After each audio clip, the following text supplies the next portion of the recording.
Thanks for having me. Yeah, awesome. I'm so glad that you were able to make it today. Hey, I'm the best of what was available. Right. By default.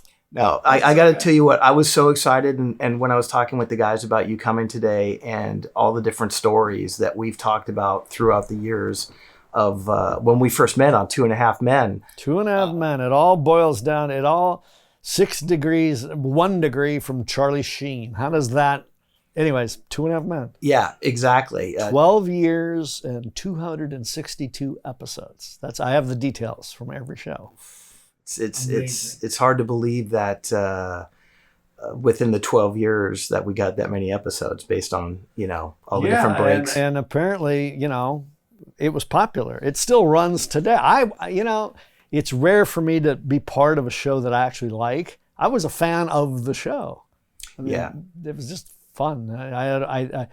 For me personally, a highlight of my career that I don't know that I'll get those kind of jobs. 12 years, solid, and 262 episodes of something I'm proud of. Yeah, that doesn't exist in today's market. Like, you're never going to get that amount of episodes based on where we are right now in the industry and stuff. So you look at that and you say, how many fans that show had, how long it went, and really both with the male and female demographics. Like, it was a show that was really enjoyed by couples, families. Everybody. Yeah, everybody laughed. The men loved it, and the women, I don't know if they loved it, but they could relate to it, and they laughed. I mean, the writing was brilliant. The acting was brilliant. It was just it was like lightning in a bottle for 12 years.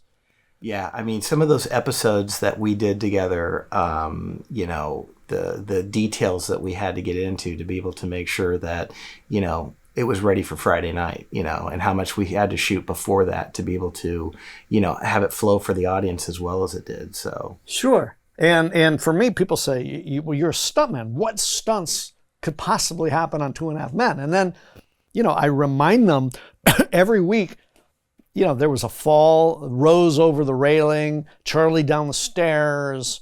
There were always little things that had the excuse to at least the biggest stunt on the show was sticking around convincing everybody they needed me for 12 years and 262 episodes. That's right. That's right. But it was fun. I mean, I think on the show, as a stuntman, there were only 3 what I call big stunts in the 12 years. 3 big stunts that really required attention to where I was like, I'd hate to get hurt on a sitcom.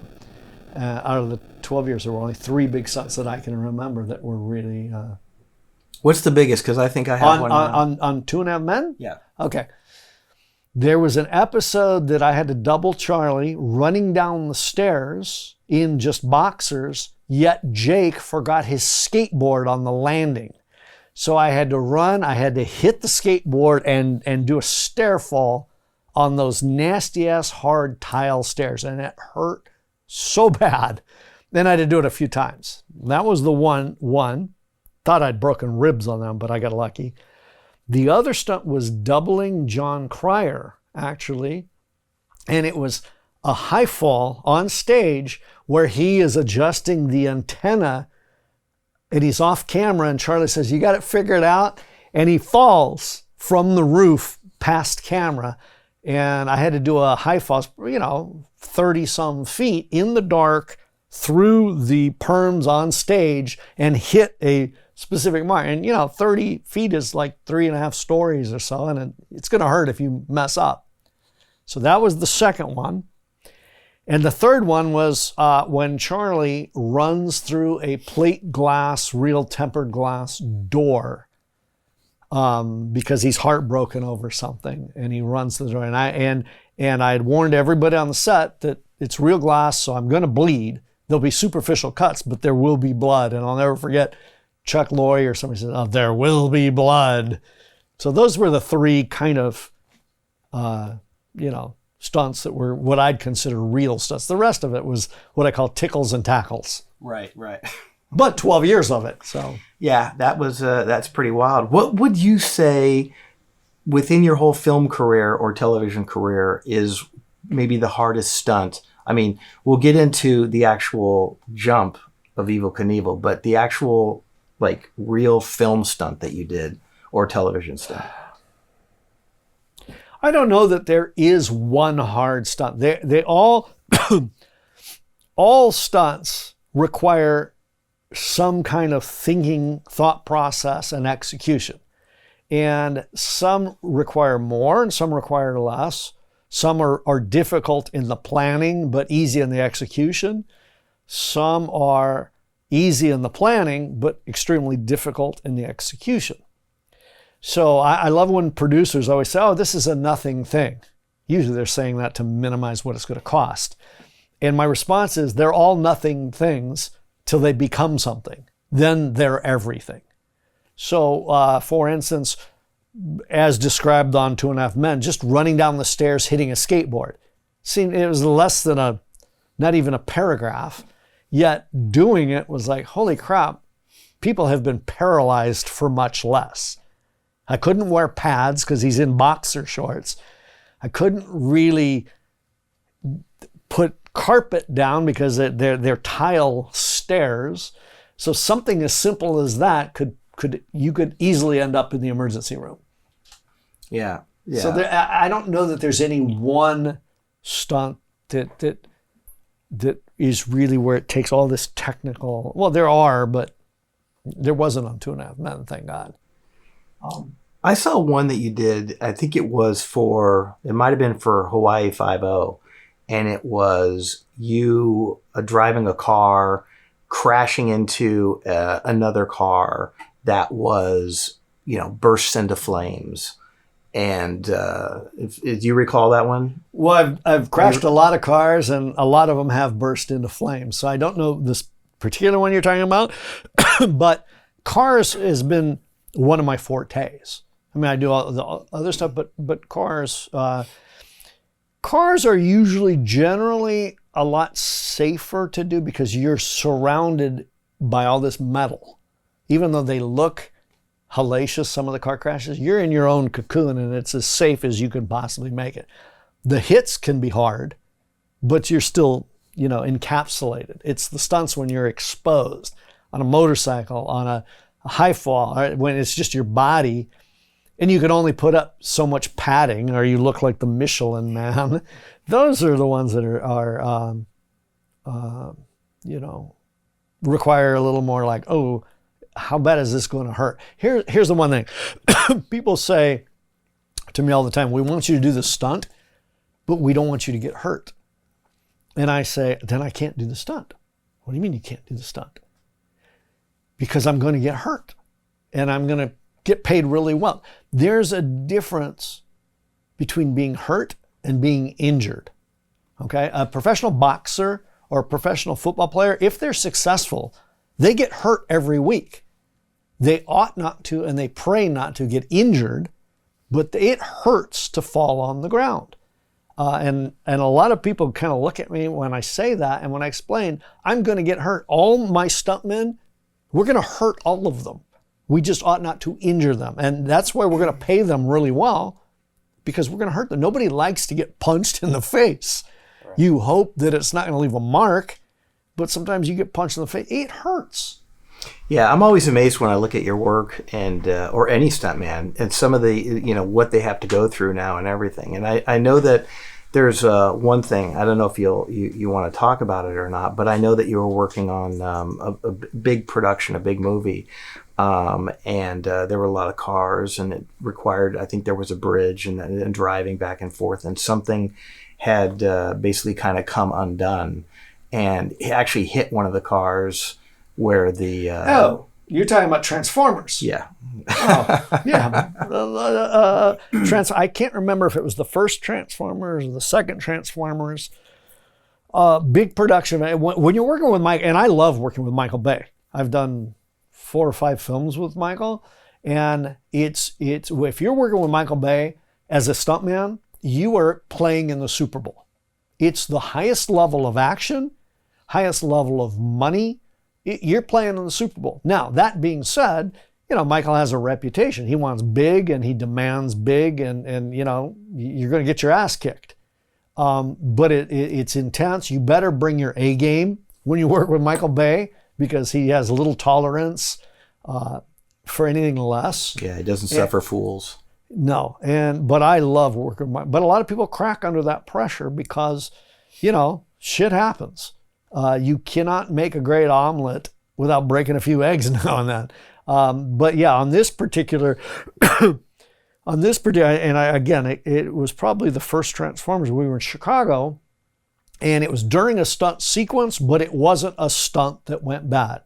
It was a rigging effects. Next to the stuntman, or side by side, the responsibility level that is put on the special effects people is enormous. They need to set things up that are, especially on Michael Bay films, some of them have never been done before. And they've been tested, but things like that. And this was a bad day where an effect went bad. A cable snapped, and the cable hit some people. Unfortunately, thank God it wasn't any of the stunt people, but it did hit some people, and it was ugly. It was and here's the other thing about doing stunts and doing effects. A lot of the stuff, you can do everything right and still have something happen. That's why they call them, accidents. And you see them and you learn from them. And hopefully you take those lessons with you, but shit happens. And if you're not ready to accept that, then go find an office job. Yeah, I'm always amazed, especially like you were saying with, in the sense of practical effects as opposed to VFX and certain things that you can kind of A/B in and out. But like on those huge films, the amount of coordination and setup and design to be able to make sure that not only from a cost standpoint, from a production, but from a safety standpoint, like it's it's almost like, you're watching this ballet in the sense of how it's going to, certain things are released at certain times and how you're having to drive around them, or how, other stunt drivers within coordination of each other, how close they can actually get to each other in the vehicles and stuff. And it's always, it's great to watch, but, as a viewer and a fan of those kinds of things. But on the other side, from a producerial aspect of it, it's so nerve-wracking because you're like, oh my God, I'm not going to get a second chance at this. This is like a one-off. Yeah. First of all, I'm going to interject there. Having worked with you as a producer, which I love, it helps as a stunt performer, as a coordinator, you never lost your cool. You may have been, at least you hit it well, but you may have, hey, I hope we can pull this off. And with the time allotted, but you were never like, oh my God, the pressure, you got to get this done. It's got to be done. No, you're always like, okay, do your job. And it's, and that is a huge thing. So if I've never thanked you before, I'll do it on camera right now. Michael, thank you for being a wonderful producer. You always, but having been, for myself, I was one of the stunt coordinators of all three of the Jackie Chan Rush Hour movies. Right. Now, if you've ever seen a Rush Hour movie with Jackie Chan, that's big action and big production. So, and we did things that had never been done before. The great thing is we had a director, Brett Ratner, that was very excited over anything. We had Jackie Chan, who just wanted the best, and we had the money to pull that stuff off. But yeah, listen, you can do anything if you're given the time and the money. Unfortunately, on films, they don't have the budgets of Rush Hours. You have very little time and almost little to no money. And it's what you can pull off in that safely that defines you if you're going to have a good career or not. Yeah, it always amazes. Obviously, back then where, VFX obviously, we're not where they are right now in the sense of what they're able to do and what they're able to capture and do and stuff like that. So when you look at those movies from a practical standpoint, to me, that's what's so cool is the artistry, because it really is. To go to your good friend who had done the Fast and the Furious Jack Gill. Yeah, Jack Gill for all the stuff that they had to do, obviously car wise and from a practical standpoint. And as they obviously grew, more of the VFX were integrated. But it's just such a cool thing. Well, it's cool, but it's not cool. Here's what I say for stunt people, at least. Being a stuntman or a stuntwoman, that's a dying art form. It's being phased out from two separate angles. On one side, you have legal and liability. No one wants to take responsibility or sign off on these stunts. They're very nervous to say yes. On the other side is being squeezed out by VFX and AI. This is getting better. Less people want to take responsibility for that. So therefore, it's being squeezed out. How does a new stunt person ever enter the business? For every stunt person that I hire in a production, I have to explain to the insurance and bonding, what is the criteria? Why am I hiring that person and giving them that responsibility? Well, I can say, well, they have a whole body of work behind them. They have all this experience. But a new person, no one's going to sign on. No insurance company or bonding company wants to sign off on a new person because they don't have the experience. On the other side of it is AI and VFX. They can just replicate a person and they don't need them. So I get tons of kids and it's so sad. How do I want to be a stuntman? And I said, find a different job because it's not going to be around. For me personally, this is my 48th year. I started in 1979 and I've had 48 years, but I got in right at the 80s, the cheesy heyday of 80s act, The Fall Guy, Dukes of Hazzard, Knight Rider, BJ and the Bear, Hardcastle McCormick, Chips. I mean, every week I got to work on, especially being a young kid, I worked on everything. But those shows don't exist anymore. They do everything VFX and AI. It's amazing. Growing up, I mean, the movie, I think everybody wanted to be a stuntman. It was like the coolest thing. It was like, and for us, I think for our generation, the movie that kicked it off for me was Hooper. Oh yeah. Jan Michael Vincent. He played right. He was playing a guy, Buddy Joe Hooker, who's a dear friend. He was with us on Two and a Half Men and Mom. Buddy Joe Hooker was played by Jan Michael Vincent. But the art of stunts, which is an art, is being phased out completely. And I'm just so glad that, like I said, I've managed to ink out. It's like I snuck into a party for 48 years. No one noticed and kicked me out. That's a great analogy because that's really, I think, not just in stunts, but right now everybody kind of feels that way. It feels like, we've had this great run, and with the way, like you're saying, we snuck into a great party, and now someone turned on the lights and gone, why are you here? Why are you here? Why are you here? It's like, it's true. It's true. For me, all I ever, since I was a little kid, the whole reason I became a stuntman, and it goes to one person, Evel Knievel. I met him as a child, and when I met Evel Knievel, my parents took me to go. I met him in Gardena, California, Ascot Raceway. He was wearing a cape.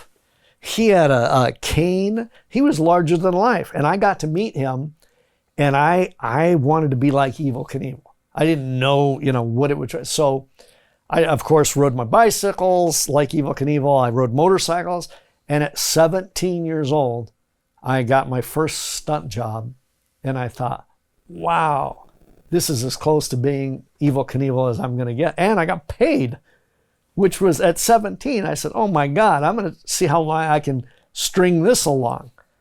That's I'm amazing. now 63 years and have worked nonstop since I was 17 as doing absolutely what I love.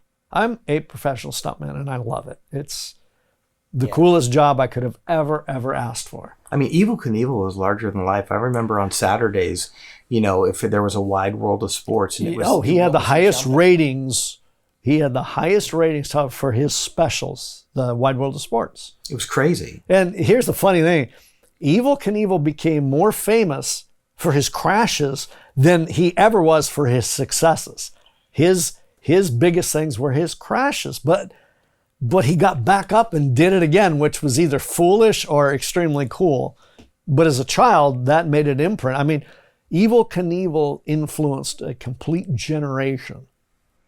Yeah, it was truly amazing. I mean, I had his action figure, his wind-up bike. I mean, the van, the whole bit. Yeah, I lit him on fire. I threw him off of buildings. I mean, I did everything with my Evel Knievel action figure. And I had a lunchbox, the Evel Knievel lunchbox.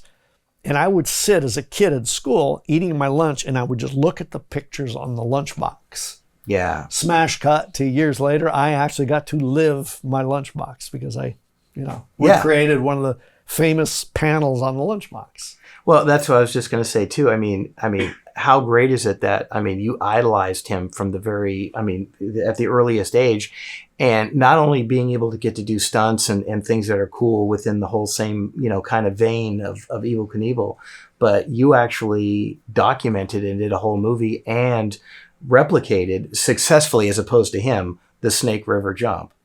Well, Evel Knievel, at the height of his career in 1974, Evel Knievel attempted to do his most audacious stunt, biggest thing he could think of.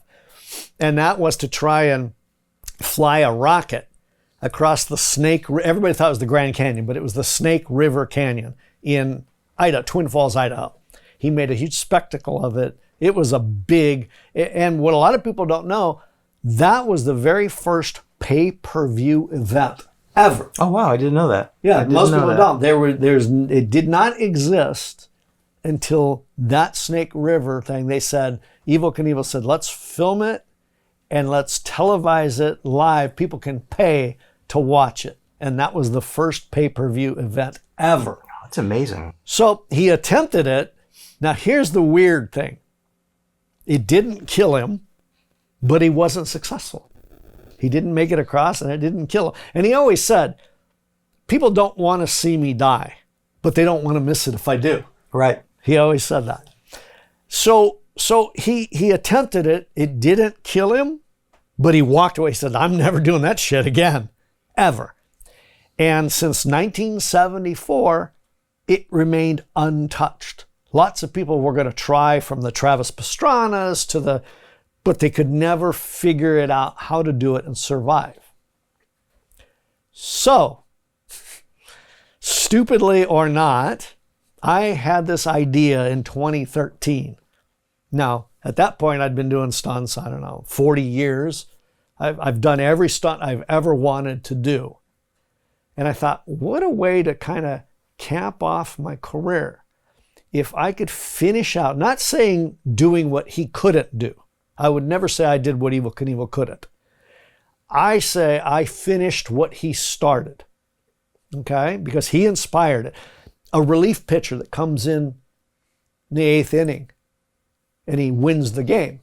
That doesn't mean that the other pitchers weren't successful. They just finished it out. That's how I looked at it. So Evel Knievel attempted it.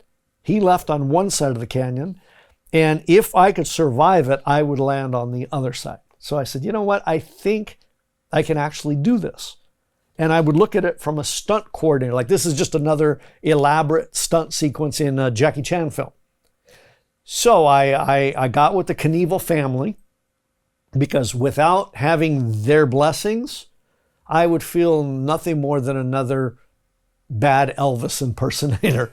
Seriously, if I didn't have the Knievel family behind me, I'd be nothing more than an Elvis impersonator. So the Knievel family at first thought I was nuts, but then they thought, he might actually be able to, probably going to kill himself trying, but at least he's earnest. Once I had the Knievel family behind me, then I went to the state of Idaho, the land, to get the same canyon. I had the same rocket, same everything. I figured, hopefully not with the same results. Right. So after 3 years, I started that in 2013. It took me 3 years to put it all together and to finally get the state of Idaho to say, okay, post 9/11, you want to launch a missile, but you're going to be in the missile, and we're going to sign off on it. But they did. And in 2016, I successfully crossed that canyon that Evel Knievel attempted and survived with his same rocket and everything. Yeah, that's amazing. I know that the Knievel family, you know, you had such a bond with them in the sense of, you know, working through with the same rocket, with all the rest of the stuff. I not only had their blessings at that point, then I also had their help. Yeah. Which, you know, helped me, gave me a brand of credibility. Like the Knievel family is attempting this, and, you know, of course they thought I'm going to probably splat like Wile E. Coyote, and I thought, well, maybe I might, but it'll be epic either way. But no, I actually did it, and what was really great was the lunchbox that I had. There's the picture of the rocket leaving on one side of the canyon, and I used to gaze into that as a child eating my little sandwiches, just mesmerized. And to be able to actually live my lunchbox was a very cool thing for me personally.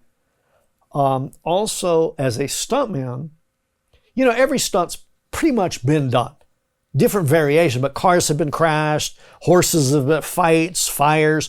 They've all been done with different variations. However, the chance to do a stunt that no other stuntman has ever done or will ever do, that is like a 1 in a million. And I thought, again, if I survive this, I will have done a stunt that no stuntman has ever done. Not even my hero, Evel Knievel. And that's kind of cool too. Which in retrospect now, okay, I may suck as a stuntman, I may suck as a driver or as a horse guy or as a fight guy, but I know I can walk into a room with every stuntman that has ever came and every stuntman that will ever be. And I may suck at certain things, but I'm the only guy that did what I did. And that's enough for me. Yeah, that's fucking wild. It's amazing. I mean, you look at what, again, from your childhood hero, and I think most people's childhood hero of our generation were, you know, into sports or motorcycles or whatever else, and to see this guy on the wide world of sports and do all the stuff, and then obviously here it is, you're like, and like you said eloquently, like you're finishing it. Yeah, I'm just finishing what Evel Knievel started and inspired, and that's what I told the press after I did. They said, "You did what Evel Knievel couldn't." No, I didn't. I did what he inspired, what every kid wanted to do. Every kid that got on his bicycle and jumped trash cans like I did too, we were living like Evel Knievel. Yeah. I simply just took it to a little bit crazier level, but there's only one Evel Knievel, and I'm not him, but I was inspired by him. Which is funny. The family, when it got closer to the actual day I was going to do this, there were a lot of tears from them. They were trying to get me to maybe not do it because they were worried. And the family said, "Will you wear one of his capes?" I said, "I'm not going to wear a cape." They said, "Why not? You're attempting." I said, "Even if I'm successful, I'm not going to wear one of his capes. That's like wearing Superman. That's, to me, sacrilegious." Yeah. I would not wear one of Evel's capes because A, I'm not Evel Knievel, and B, he earned that cape. And he, I'm just a stunt guy. I'm not Evel Knievel. But I did wear, his family said, Evel did wear this pennant, this lucky rabbit's foot. Do you want to wear it? It's his and we want you to wear it. I said, well, as long as you don't hold me responsible if I splat or end up in pieces, you may never get this back. And hopefully it doesn't bring me the same luck it brought him. But yeah, so I wore a few of Evel's things that he wore when he crossed. Attempted the jump, yeah. Yeah, so when I landed on the other side, first thing I did was I could feel the rabbit's foot. I went, well, it made it finally, it may have taken 50 years or so, but it made it to the other side of the canyon, which was kind of cool. No, it's awesome. It's awesome. The movie that I think I know I saw it, I'm sure you saw it, I think most people saw it, and was the George, who's the guy who played him in... George Hamilton. George Hamilton.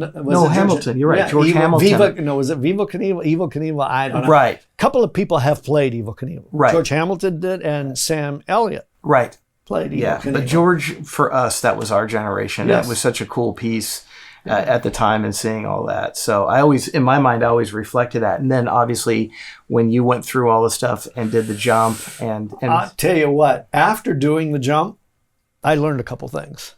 And it was, I fully get why Evel Knievel never went back. I would never do it again. I mean, you could offer me, unless it was $20 million, but you could offer $1 million. I said, no, thank you. I want no part of that again. It was awful. There was not one part of that jump that was fun. In fact, just before the jump, just before I climbed in the rocket, I got with a couple of buddies of mine together, like quietly, because I felt like outside there were hundreds of people, there were cameras there, but inside there was just us in a little trailer. It was like being in the center of a storm. It was very calm. And I said, guys, in a short amount of time here, I'm going to climb in that rocket, and we don't know how this is going to end. Half of, Vegas even put betting odds against me, majority. So I said, this could very well kill me. However, I thought of the famous story of the Titanic. I don't know if you know the band. They knew they were going to die, but they dressed up in their finest clothes and they played all the way in. And the band played on. And the band played on, but they didn't just. So I said, gentlemen, this may be the last time I want us to have a drink like gentlemen, a drink like gentlemen, and then I'm going to go get in that rocket. I actually had 3 or 4 shots, so let's do this again. Let's do this again.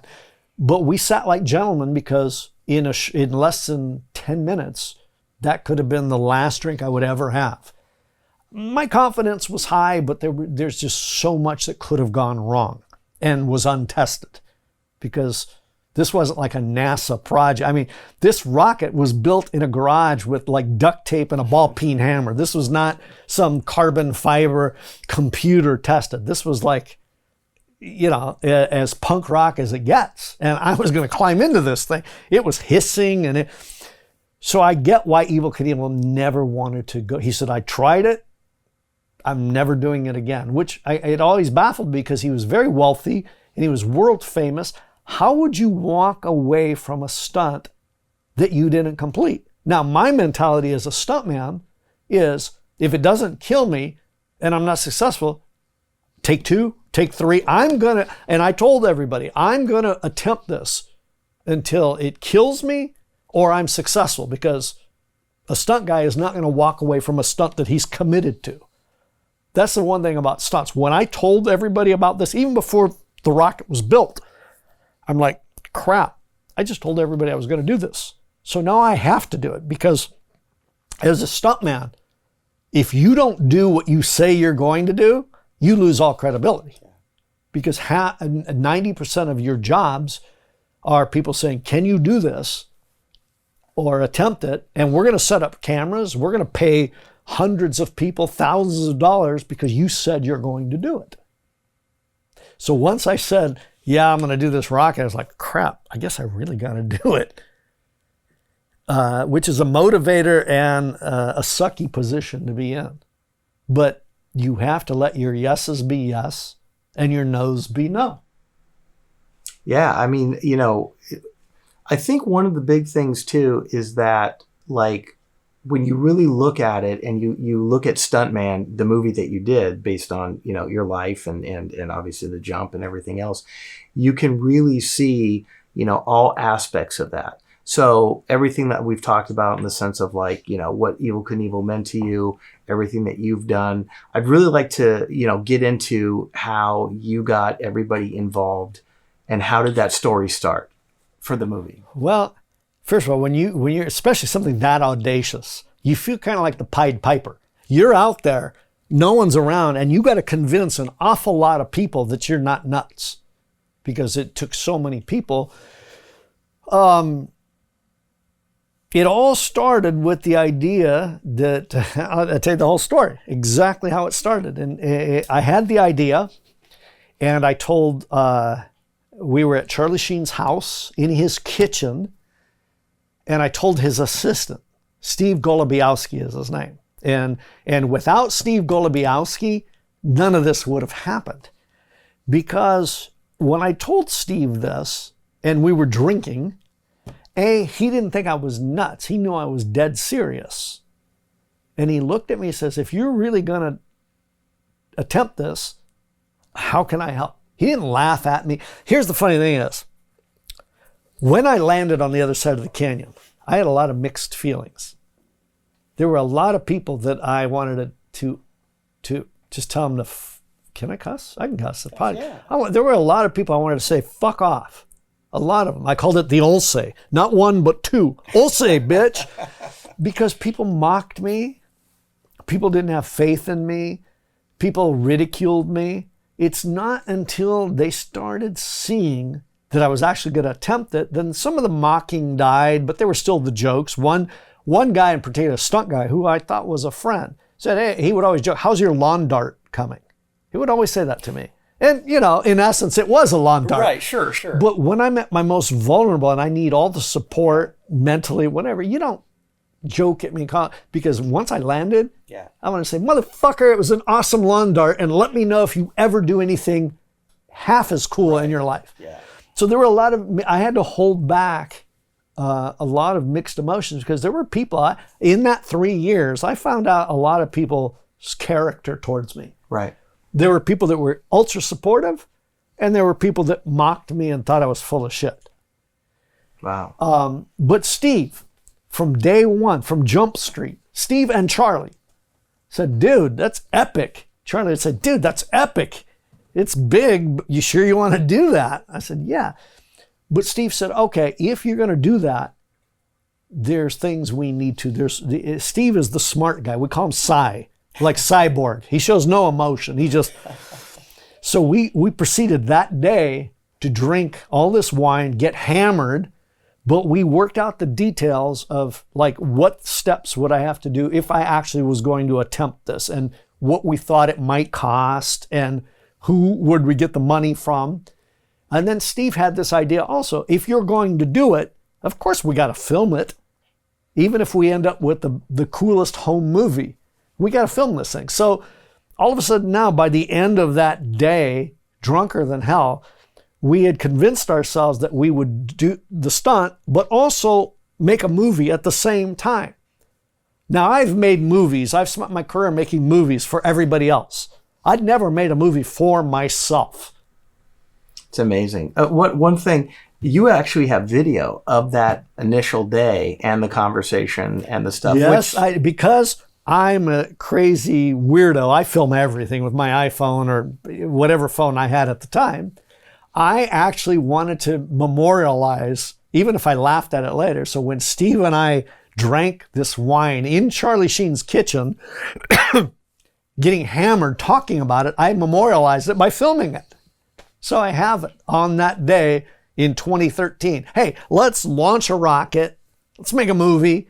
And then years later, to actually do everything that we drunkenly thought of is kind of cool to look back on. Yeah, absolutely. And obviously for the video portion of this, we'll show that whole conversation in the sense of... It was a drunken, stupid, like, okay, let's give this a shot and see what happens. Now, we really never thought it all through, thinking that, I might die in the course of this, but Steve did promise me. I said, Steve, make me a promise. If I get killed, show the footage, because I said, show the damn footage. There'll be people that want to see it. Plus, that'd be the only chance I'd have to recoup some of the money that it cost. Right. But I self-financed my own rocket, and I self-financed my own movie, which in Hollywood, those are two of the stupidest things you could have ever done. Yeah, that takes some balls. People normally just go out and look for financing as opposed to sit there and put the money themselves into it. Well, here's the thing. And this is a quote directly I got from Charlie Sheen, and I've used it for years and years. He says, you can never go wrong when you bet on yourself. That's what Charlie looked at me in the eye and says, you can never go wrong when you bet on yourself. Hey, he's right. He's right. So I knew I was willing to bet on myself.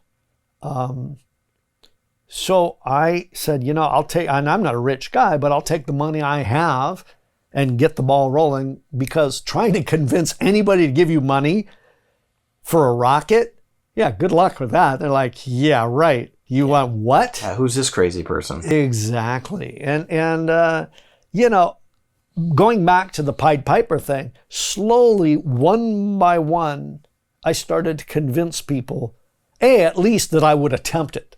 Now, no, you know, half of them thought I'd get killed and they wanted to get life insurance policies on me. And I said, with my blessings, do it. But you start getting momentum behind you and people say, okay, this guy might kill himself, but we believe he's at least going to go through with it. And it's like the Pied Piper. Before I knew it, I had all these people like following me, which puts another pressure on. Means like they're all relying on the fact that I'm going to go through with this. Yeah. Because again, it took 3 years just to get to the point where we had a rocket on a ramp ready to launch.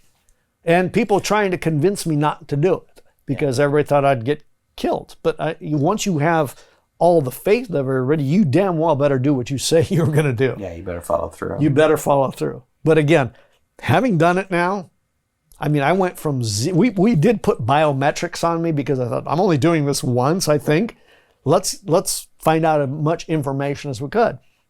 I actually broke, without even wanting to, or I could care less, but I broke 4 world records all at once. Wow. I went from 0 to 439 miles an hour in less than 3 seconds. When I hit the button, the launch button, it was like somebody punched me in the face. I never want that feeling again. Wow. It was awful. And like I said, no part of it was fun because there were different degrees of terror. That's what I call it, different degrees of terror. Once I pushed the button, before I knew it, it's like somebody punched me in the face. I was gone.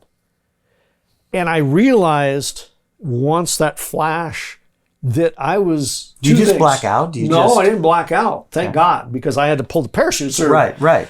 But here's what I quickly realized. One, I'm way up here. That thing shot me to 3,000 feet up in altitude. So I was up where I was way up there. Right. Second thing I realized is that I'm going really, really fast because this is an open cockpit, which means half of me is sticking out. The next realization was praying to God that these parachutes work. Because if they didn't work, this was going to get really ugly really fast. Yeah.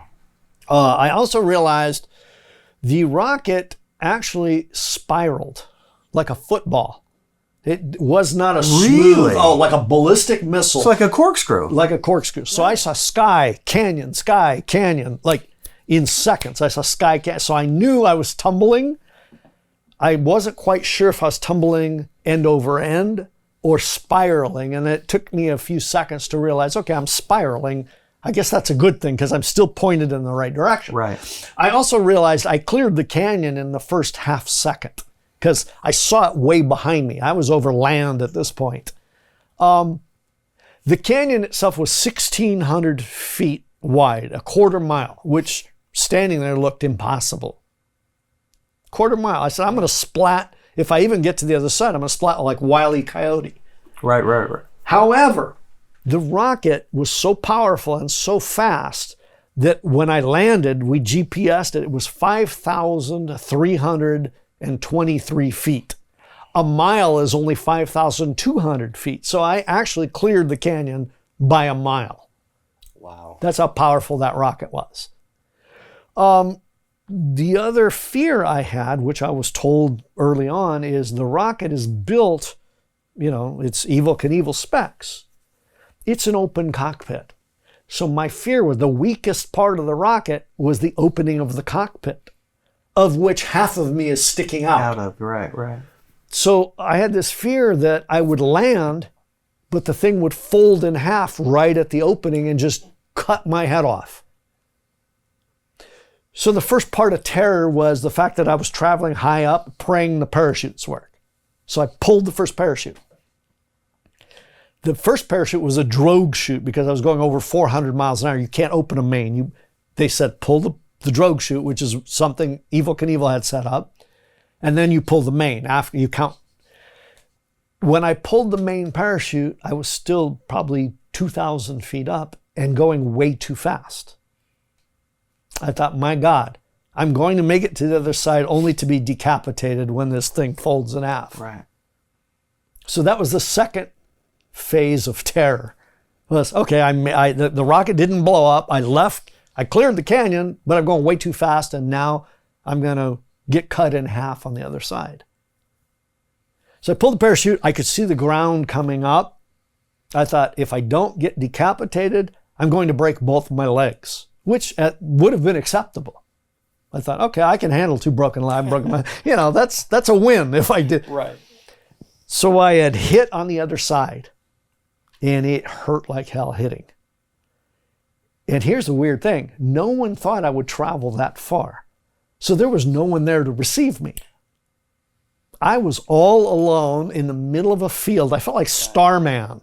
I landed in this field with no one. I could see in the distance, right, like little smoke clouds, people trying to race cars to get to me. Right. But I was all alone in a field. It wasn't till a few seconds later I could hear the whizzing of the drones. Oh, wow. Overhead. So I said, oh, okay, the drones are filming. I'm alive. I don't think my legs are broken. So I got out of the rocket, and I just got into my Tim Tebow position, praising God that he let me live through this and with no broken bones. I had actually made it. So I had a few moments to myself to think, oh my God, I just finished the dream of my hero. It was very surreal. Yeah, that's crazy. Because you actually the nose, right? Doesn't it? A lawn dart. Right. Yeah, You went right in. Right. Right in like a lawn dart. It's not like landing a plane or something. No. It's like It was literally a lawn dart. Face into the ground. It was not pretty. But then I started, right afterwards, feeling really bad. Like physiologically bad. I wanted to throw up. Everything hurt. And I didn't understand. That evening, everybody went to go celebrate. I was in the hotel room puking my guts out, and I started peeing blood. Oof.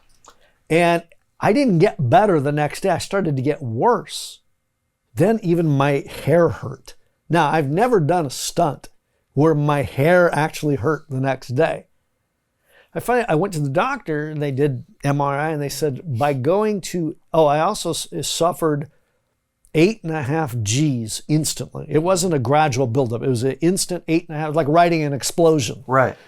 The doctor said, how's your vision? Because they thought I might have detached my retinas. I said, no, my vision is okay. My hair hurts. But that 8 G's, and my back was completely black and blue, my whole back, because all the blood was just forth. So in suffering 8.5 instant G's, it does a lot to your body that you're not prepared for. Even I wasn't prepared for. I did some damage to my liver, which they said that'll rejuvenate it. Not worse than some of the drinking, but so I didn't feel good. I felt awful for like 3 or 4 days, peeing blood, and I said, man, I never want to do that again, but thank God I don't ever have to. Yeah, wow. But it was an experience. It was one of those stunts that, hey, sounded good at the time, like holding my beer, but I don't know that I'd ever want to do that again. So how did The Rock get involved? With the Rock. project? Yeah. Dwayne Johnson, Well, The Rock. Yeah. Okay. So I succeeded in 2016 with crossing the canyon. So we had this footage. Again, the brilliance of Steve Golubiowski. He goes, let's put the footage together and see what we got. So from 2016 to 2018, we edited together a movie I had Steve, and I had the next guy that believed in me was a commercial director, Kurt Matilla. Kurt said, oh my God, we got footage here. Let me cut this together. I said, I will let you cut, Kurt. I will let you direct this thing. I don't want to see it because it's too personal to me. Yeah. Show me the end result. And if it's not totally embarrassing or it's not offensive, then we'll carry on. But go ahead. So Kurt and Steve, mainly Kurt, crafted this movie that in 2018, again, all things point back to Charlie. At 2018, we had a screening at Charlie Sheen's home for me to see this for the first time because I had not seen it. I kept my word and I stayed away from it. Meanwhile, I was still doing my stunts regular as a stuntman for those 2 years. So at Charlie Sheen's house, we had a screening of this movie, and I went, oh my God. Aside from the fact that I'm the subject matter, forget about that. We have a real movie here. I mean, and I think it's, if I might say so, it's a pretty damn good movie. Along the way, I will say this, along the way in doing the movie and doing the rocket, being the Pied Piper, I was fortunate enough to get people behind me, such as Slash from Guns N' Roses, who said, if you're going to do all this, I want to do the music. That's fucking cool. Yeah, it's beyond Thunderdome cool. When you got, like Guns N' Roses, you got all that support. It also sets a high bar, because this better not be shit, or you've just stuck shit on everybody that got in the pool with you. Right. So in 2018, I finally saw the product that Kurt masterfully put together. I said, shit, wow, I've got a bitchin' movie here. But again, in Hollywood, everybody has a movie. Everybody's got an idea. It's who sees it that matters. Because if not, it's the tree that falls in the forest. It's like, who cares? So I thought I was going to have a very expensive home movie to give out to my friends at Christmas time. I'd be broke, but they'd have a cool home movie. One of the gentlemen that I got the movie to was another stuntman, because of course all these stuntmen and stuntwomen wanted to see this. They heard about the rocket and all the years, so I had the stunt community behind me. But one of the stuntmen wanted to see the movie, a gentleman named Tanawai Reed. Most people don't know who Tanawai is, Tanawai Reed, but I guarantee you they've seen his work. He has been Dwayne Johnson, The Rock's stuntman. Wow. In all, yeah, exactly. Some of the biggest action movies in Hollywood. So I got the movie to Tanawai. Tanawai saw it, and he says, he's a Hawaiian dude. Brother, brother. This is what he said, brother, this is incredible. I said, oh, well, thank you, Tanawai. That means a lot, coming from probably the biggest stuntman at the time in the business, doing the biggest action movies. Yeah. He says, I'd like to show my guy. His guy being The Rock, Dwayne Johnson. So Tanawai got the movie to The Rock. The Rock saw it, and within a week says, what do you need? So, well, I don't, the movie's already made. I don't need anything from that end, but I need someone to champion this, or it'll be the tree that falls in the forest. No one will ever hear about it. And The Rock was, this will be the oak that falls in Times Square. Wow. The Rock took it directly to Bob Iger at Disney. Now, at the time, timing for stunt guy, or with anything, timing is everything. Disney, one of the biggest studios, was forming something new. This was in 2020. They were forming streaming. It was becoming the rage of all the studios, and Disney was forming something called Disney Plus. Disney Plus needed content. Now, Disney has always, in their 100 years, Disney has always produced their own content. But Disney said, listen, we want to buy your film as ours, and we're going to rebrand it a Disney movie. We've never done that in the history of Disney. But we want to buy Stuntman, and we want to put it out in 64 countries and 200 million people, which Disney Plus was introduced to. Wow. That's what I said. Wow. Not only did I do a stunt, but I made a home movie that turned into a studio film. Talk about just lucky. I am the luckiest cockroach in the world. You can't kill me. And yeah, so I didn't end up broke. They bought the film from me. I recouped all of the money that I put in and then some. And I have a movie that will live on well beyond me. That's a true success story, because that's certainly not the norm in any capacity. I mean, that is such the exception. Yeah, but here's for me personally, it was more introspective. Like I said, having made movies for everybody else in Hollywood, And having heard every jack off in the world in Hollywood saying, I'm making my own movie, I'm making my own movie. I've heard that. I call it another Charlieism. This and this. When you see this and this, that's called hand jobs and high fives. Right. Everybody in Hollywood, they love you. They give you hand jobs and high fives. And everyone's a millionaire until it's time to write a check. Yes. Those are Charlieisms. Yeah. In Hollywood, I made a movie from beginning to end. I actually made a movie. And to me, that was very fulfilling. Yeah. You can tell me how I suck as a stuntman, but let me know when you make your very own movie from beginning to end. Then I'll look at you differently. I also sold that movie to a studio. So it's a studio film. Yeah. Again, in Hollywood, where everybody, hand jobs and high fives, I have the self-confidence of knowing I made a movie and I made a good enough one. Well, actually, Kurt and Steve made the movie. I got to give them the credit. But we collectively, 3 of us, made a movie that was good enough that a studio bought it. And that is a rarity. I think that's harder stunt than getting a rocket across the canyon. Yeah, it's true. It's absolutely. And, because there's the art of making a movie. People don't realize there's also the art of selling a movie. There's a lot of great movies that are out there no one's ever going to see because they didn't master and get lucky enough in selling the movie. Also, there's a lot of crap movies that got sold because they didn't do the art of making a good movie. They just convinced a bunch of people and they sold it. But I'm very proud of the movie that I made. And I thank God, well, not only that I lived, but I thank God I was able to sell it to the biggest studio in Hollywood. Imagine, to me, that's like walking into the World Series and on the first pitch, swinging and hitting a grand slam. How could you ever predict when Steve and I were in the kitchen, and you'll have that footage, right?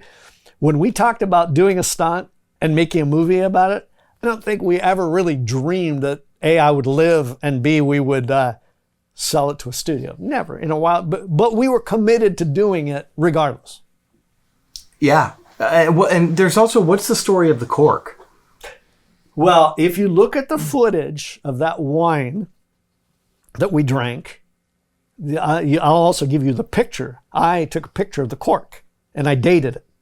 I said Steve and Eddie, Rocket, and the date. So I hung on to that cork.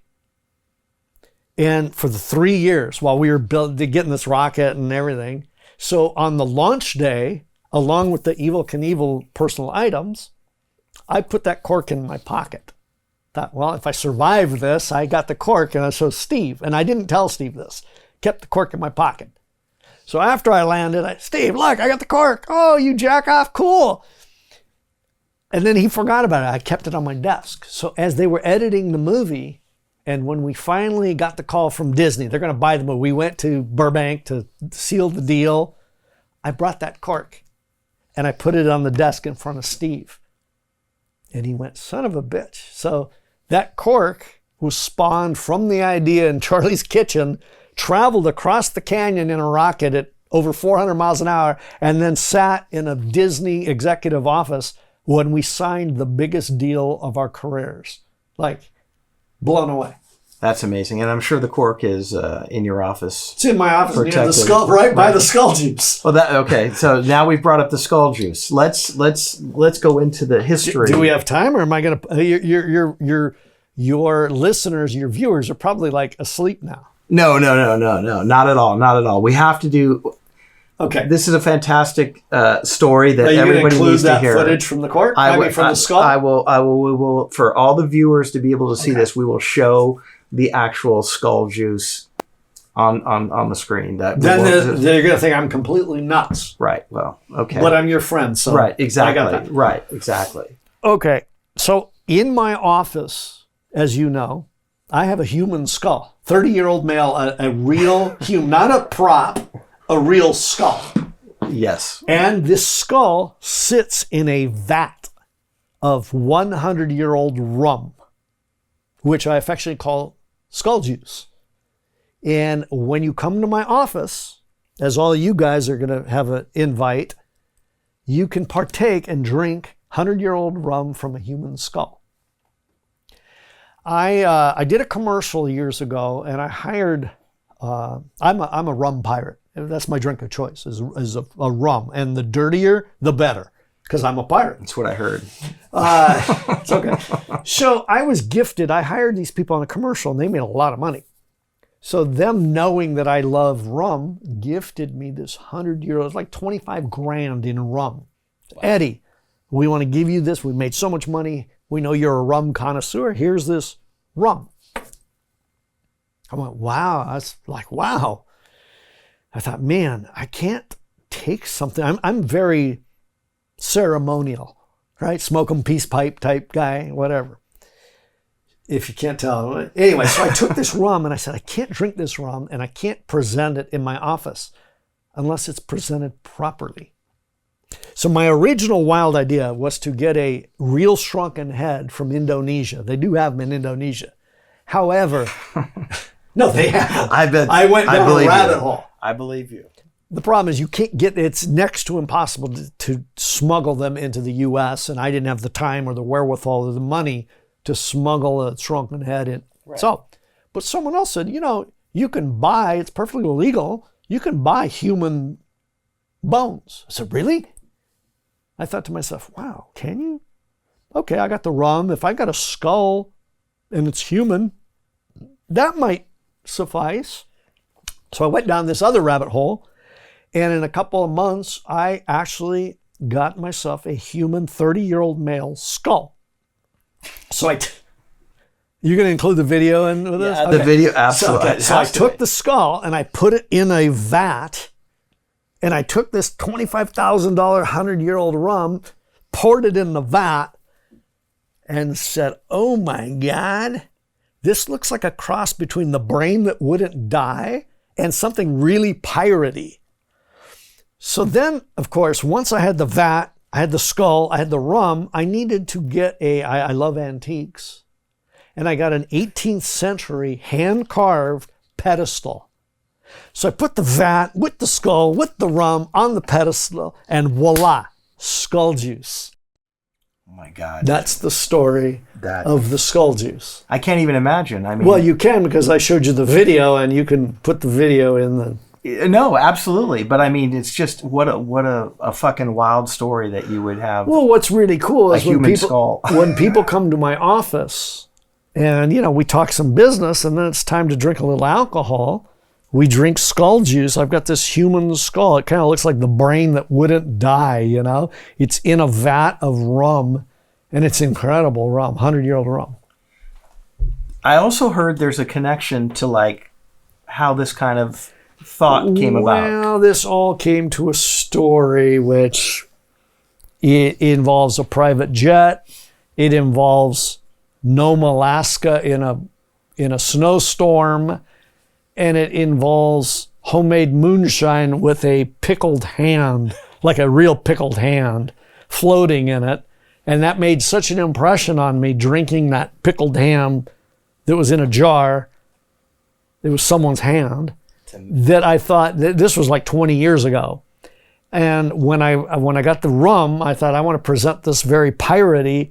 I flashed back to the hand floating in the moonshine in Nome, Alaska during a snowstorm. And that's how it all... And if you pickle a hand, it doesn't dissolve in the rum? No, you see tequila, if you put any organic substance inside alcohol, if it's real, it'll preserve it. Just like tequila does the worm, or pig's feet in a thing. I mean, it's just alcohol. That's fucking amazing. I would never imagine that. I would just think it would, even in alcohol, it would somehow dissolve or break apart, or the purity of the alcohol. And you have seen my skull juice. Now, how piratey does that look? Yo-ho, yo-ho. It looks like it should be in Johnny Depp's bring in house. the hoe. Yeah, Johnny Depp would love this stuff. But you have a very eclectic office anyway. So I've got Evel Knievel's cane. I've got some your cool stuff. Slash merchandise, your Some picture Slash poster from stuff. Slash. Yeah, and some guns. And Right. cash and, Yeah, and all the Charlie Sheen stuff, got from some 2.5 Men. Yes. right. And all the movies, all the movies that you did with Yeah, him. I usually, from every movie, I abscond some sort of memorabilia that I have. Let me ask you this question. So Charlie's got the book coming out, and we're all excited for him, and we all can't wait to read it. It's going to be very exciting reading, I have no doubt. Right? I mean, Right. I can't even imagine. I had one discussion with Charlie about the book, just one brief discussion, and it was this. I said, Charlie, I don't know if I'm going to be in your book or not. I won't presume I am, even though we've worked together for 30 plus years, 40 years. So I said, Charlie, I don't know if I'm going to be in your book or not, but if I am, please do me a favor and make me out to be a lot cooler than I am in real life. It's the only thing I asked him. Yeah. And he laughed. Yeah. Well, I said, just if I'm in your book, just make me out to be cooler than I am in real life. I'm sure. I think everybody who knows Charlie feels that way with the or book they're coming out. nervous. Who knows? Charlie's got one of the most brilliant yet crazy minds that I've ever known. Absolutely. Absolutely. I mean, he's... I will tell you one story, which I still to this day, in 1990, we did a movie with Clint Eastwood called The Rookie. Clint Eastwood was directing it and co-starring with Charlie Sheen. One of the highlights of my career, working with Clint Eastwood. So on the very last day of film, after 6 months of getting blown up, beat up, very last day of filming, I'm in an accident. And I break my leg in 3 places. And it's compound, so bones are like sticking out. 2 things from that I take with me to this day, and that was in 1990. One was I was laying in the street, and I don't know if I was in shock or not, but I remember the fact that I didn't really want to look. When I saw bones and I realized they were my bones, I kind of freaked out. And Clint Eastwood walked up, and he looked down at me, and I said, Clint, is my leg attached? Is it? And he goes, well, Ed, I think you'll be okay, but you're not going to make the wrap party. And he walked off. I'll never forget that. In just dry, no panic. He just, and that Clint Glaze look. Well, Ed, I think you're going to be okay, but you're not going to make the wrap party. That was one thing I took, and to awesome. this day, yeah, That's it was almost worth it. Yeah, right. I mean, to have Clint say that. Okay, then the other thing was I was in the hospital and in traction, I had bars, and then they made this cast. Because it was a compound fracture, right? Yes, yes, very involved surgery to put it all back together. Charlie and Nick Cage and Carrie Elways came in, and they were hammered. I mean, I don't know how they made it into the room. And Charlie, how he thought of this, and I cut the cat. I still have it in my office. He wrote a poem off the top of his head in that state of mind. It said, Ed, broken leg, broken egg, hopscotch or baboon. Eat Bisquick. We hope you heal quick. Love, Charles. See you soon. Yeah, broken leg, broken egg, hopscotch or baboon. Eat Bisquick, heal quick, and we hope we'll see you soon. Charlie. How he could put those words together Yeah. is amazing. And I got to take a picture. It's in my office, and I'll send it to you because we got to put it. We got to put it on for people to see. His mind is so brilliant yet crazy. I don't know how he could walk 3 steps, yet come up with that haiku like that. You know, how do you rehearse that and then say it and then write it down? He has the highest constitution I've ever seen of anybody. It was incredible. I mean, and a photographic memory. Yeah, broken leg, broken egg. Yeah. Hopscotch or baboon. Eat Bisquick. Hope you'll heal quick. I'll see you soon. You think you got any help from Nick or Carrie? No, Charlie just can't. I think they were just amazed he could write in that condition. But that shows you the complexity and the mind that, I mean. Oh, yeah. Well, the Constitution. I mean, I'm telling you, So I'm curious about this book. Yeah. Yeah. Like you said, I think it's going to be great. I think everybody is. I don't think you're going to want to put it down, because I think that knowing him the way, obviously you do, you know him a lot longer than I have, but just in the amount of years that I've known him, that it would be like, yeah, you don't want to put it down, because it's just going to keep moving, and it's just going to, crescendo into something that's going to be like. Well, hey, listen, he did do one other book years ago. I think really? in the early 90s, he did a book of his poetry. Because which is beyond Thunderdome. Right. It's just poems that he wrote over the years, and they put them all down. The book is called A Piece of My Mind. And the cover is a hand holding a scalp with part of brain in it. That's the cover. It's called A Piece of My Mind, Charles Sheen. Wow. And the poetry is like brilliant, out there, weird, all of that. But at that time too, he was he was doing drugs and drinking and all. This book that is now coming out with them should be very interesting, because he's as sober as the day is long. Yeah, and I mean, so we'll see how the book is. I'm sure it'll be interesting reading no matter what. Absolutely. I mean, I know everybody's rooting for him. I mean, they're rooting for him. Yeah. They're also very nervous. Right. What's he going to say? You just never know. I guess we'll all wait and see. I think it comes out in September. Yeah, absolutely. So we'll have. I'm sure I will pick it up and read it without putting it down. I don't know if by the time I'm done reading it, though, I won't put it down or just throw it at someone. Well, I think we have to get our own personalized autograph copy from Charlie. That it would be. Yes. That's a must, based on the fact of without question, wherever or whatever we are in the book, or if we're even in the book, right? Exactly, right. So, if not, then just the regardless, signature. I wish him the best with it. Yeah, absolutely. And yeah, it's been a wild, strange ride. Yeah, absolutely. So we'll see, but and meanwhile, I just continue to do stunts. I thought I would have retired by now. But I go back to what, when I first started, an older stuntman said to me, you never really retire from this business. This business retires you. And whether I retire voluntarily or not, I think between AI and lawyers and litigation, I think I'm going to be, the art of being a stuntman will be self-retired, I think, in the near future.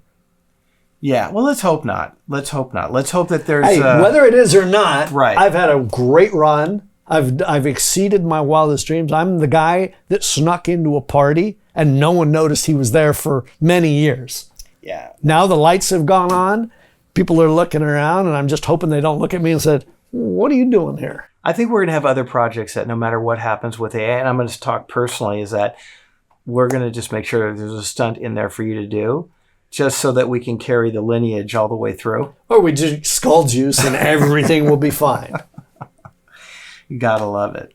Well, listen, thank you so much for coming in. Thank you for having me. Dude, This wasn't even like, I was a little nervous because, there's a very good reason I'm a stuntman and not an actor, right? So anytime there's dialogue or having to see my face, right, it's kind of scary. But because you invited, and because our relationship was the only reason I said yes, but I don't do these things. No, listen, I get it. Not only that, I've probably put half of your audience to sleep already. So sorry, guys. Yeah, no, not at all. Matter of fact, I would love for you to come back, and we'll bring some more of the group in, and maybe we can, build this out a little bit more. Maybe I'll bring the skull juice, and we'll just put the vat right here, awesome. And as we tell the stories, everybody's got to take a little sip of skull juice. That's a fucking great idea, dude. That includes all you guys. Yeah, right? That's a great idea.